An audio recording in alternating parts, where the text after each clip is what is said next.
సొంత గడ్డపై హైదరాబాద్కు మరో విజయం. 6 వికెట్లతో చెన్నై పరాజయం. సన్ రైజర్స్ బౌలర్లు సమిష్టి ప్రదర్శన రాణించిన అభిషేక్ శర్మ, మార్క్రమ్. ఉప్పల్ స్టేడియంలో ఒక్కసారిగా ఎంత మార్పు. గత మ్యాచ్లో 2 జట్లు పోటీ పడి పరుగుల వరద పారించడంతో 38 సిక్సర్లతో ఏకంగా 523 పరుగులు నమోదయ్యాయి.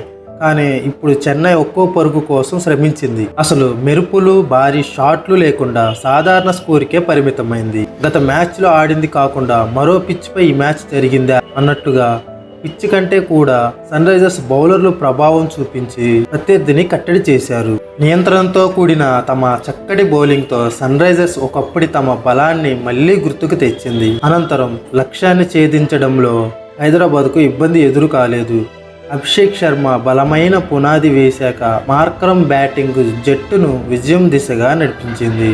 సొంత గడ్డపై సన్ రైజర్స్ హైదరాబాద్ వరుసగా తమ 2వ మ్యాచ్లోనూ విజయాన్ని నమోదు చేసింది.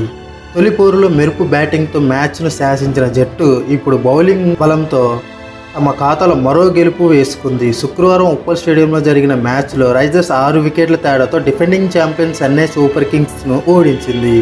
టాస్ ఓడి ముందుగా బ్యాటింగ్ దిగిన చెన్నై 20 ఓవర్లో 5 వికెట్ల నష్టానికి 165 పరుగులు చేసింది. శివం దూబే 24 బంతుల్లో 45, 2 ఫోర్లు, 4 సిక్సర్లు టాప్ స్కోరర్గా నిలవగా, అజింక్య రహానే 30 బంతుల్లో 35, 2 ఫోర్లు, 1 సిక్స్, రవీంద్ర జడేజా 23 బంతుల్లో 31, 4 ఫోర్లు పర్వాలేదనిపించారు. అనంతరం హైదరాబాద్ 18.1 ఓవర్లో 4 వికెట్లకు 166 పరుగులు చేసింది. అభిషేక్ శర్మ 12 బంతుల్లో 37, 3 ఫోర్లు, 4 సిక్స్లు, మార్క్రమ్ 36 బంతుల్లో 50, 4 ఫోర్లు, 1 సిక్స్, హెడ్ 24 బంతుల్లో 31, 3 ఫోర్లు, 1 సిక్స్ కీలక ఇన్నింగ్స్లు ఆడారు. తెలంగాణ ముఖ్యమంత్రి రేవంత్ రెడ్డి కుటుంబ సభ్యులతో హాజరై మ్యాచ్ మొత్తాన్ని తిలకించారు. మ్యాచ్ ముగిశాక అభిషేక్ శర్మకు ప్లేయర్ ఆఫ్ ద మ్యాచ్ అవార్డును ఆయన అందజేశారు. ముందుగా బ్యాటింగ్ వచ్చిన సిఎస్కేలో ఒక దూబే క్రీజులో ఉన్నంత సేపు మినహా మిగిలిన చెన్నై ఇన్నింగ్స్ మొత్తం పేలవంగా సాగింది. సన్ రైజర్స్ కట్టుదిట్టమైన బౌలింగ్లో పరుగులు సాధించడంలో చెన్నై బ్యాటర్లు విఫలమయ్యారు. ఓపెనర్ రచిన్ రవీంద్ర 12 విఫలం కాగా, రుతురాజ్ గైక్వాడ్ 21 బంతులు 26, 3 ఫోర్లు, 1 సిక్స్ దూకుడుగా ఆడలేకపోయాడు. పవర్ ప్లేలో జట్టు 48 పరుగులే చేసింది. ఈ దశలో దూబే దాటిని చూపించాడు. షాబాజ్ మార్కాండే బౌలింగ్లో ఒక్కో సిక్స్ బాదిన అతను నటరాజ్ బౌలింగ్లో 2 సిక్సర్లు కొట్టాడు.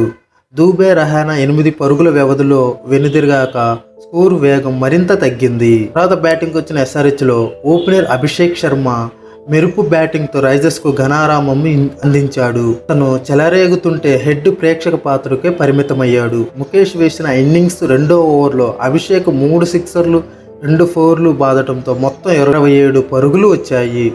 చాహర్ ఓవర్లోనూ వరుసగా 6, 4 కొట్టిన అతను తర్వాత బంతికి వెనుదిరిగాడు. అనంతరం హెడ్, మార్క్రమ్ కలిసి కొన్ని చక్కటి షాట్లతో వేగాన్ని కొనసాగించారు.